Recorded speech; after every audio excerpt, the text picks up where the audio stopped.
성경 민수기 22장에 보면은 아주 재밌는 사건이 나오고 있습니다.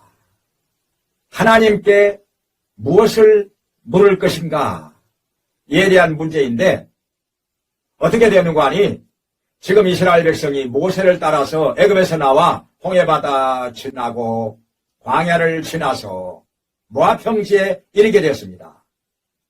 모압 평지가 어디인 거 아니? 바로 앞에는 요단강이 펼쳐져 있고 옆에는 모압이란 나라가 있었습니다.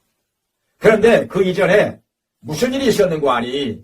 이스라엘 백성이 가는 길을 헤스본 왕이 군대를 이끌고 와서 가로막습니다. 못 지나간다. 그래서 싸움이 일어났는데 이스라엘 백성이 이기고 그들은 모두 진멸을 당하였던 것입니다. 그런데 그 다음에 바산 왕 옥이 또 군대를 이끌고 와서 그들의 앞길을 가로막습니다. 전쟁이 일어났습니다. 또다시 이스라엘 백성이 이겼고 그 바산의 군대는 다 진멸을 당하였습니다. 이것을 보고 나서 두려워 떨고 있는 사람이 있었으니 그가 바로 모압의 왕이었던 것입니다. 무서웠습니다. 이길 자신이 없습니다. 우리와 전쟁이 붙는다면은 우리는 다 죽는 거 아닌가?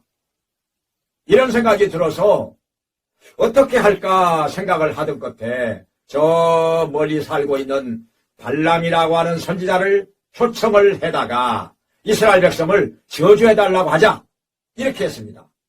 발람이 복을 빌면 복을 받고 저주를 하면 저주를 받는다 이렇게 믿었기 때문에 많은 귀인들을 발람에게 보내어서 선물도 주고 돈도 주고 하면서 초대를 했던 것입니다.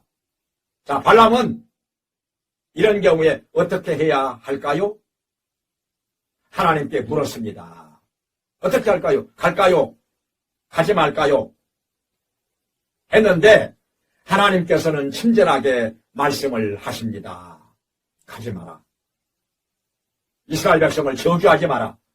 그들은 내가 복을 주는 민족이라 말씀을 하셨습니다. 그래서 발람은 안 갔습니다. 모압 왕이 보낸 사람들은 다시 돌아갔다가 모압 왕이 다시 보냅니다. 아무리 봐도 한 번 더 보낸다면 혹시 가능성이 있지 않을까 해서 더 높은 귀인들을 더 많은 선물과 돈을 주어서 발람에게 보냈던 것입니다. 내가 너를 높여주리라. 얼마든지 높여주리라. 이렇게 말하니까 발람은 돈도 욕심이 나고 명예도 욕심이 나고 그래서 또다시 하나님께 묻는 것입니다. 어떻게 할까요? 하니까 하나님께서는 이번에 가라고 말씀하십니다. 이상하지요? 왜 그러셨을까요?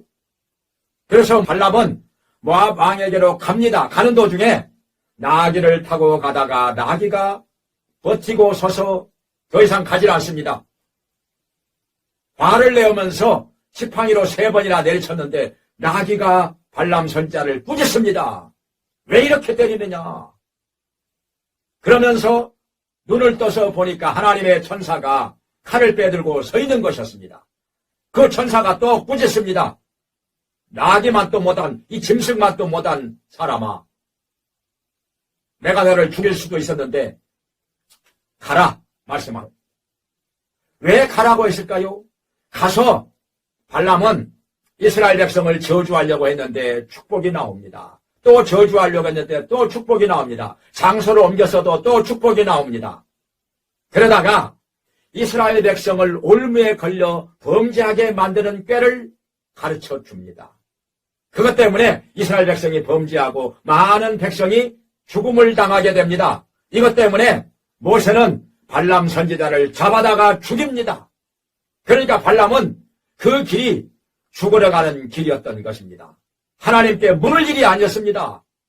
뻔한 것인데 하나님께서 이미 말씀하신 것인데 그것을 판단하지 못하고 하나님께 물었던 것이 얼마나 어리석은 일이었는가 하는 것입니다.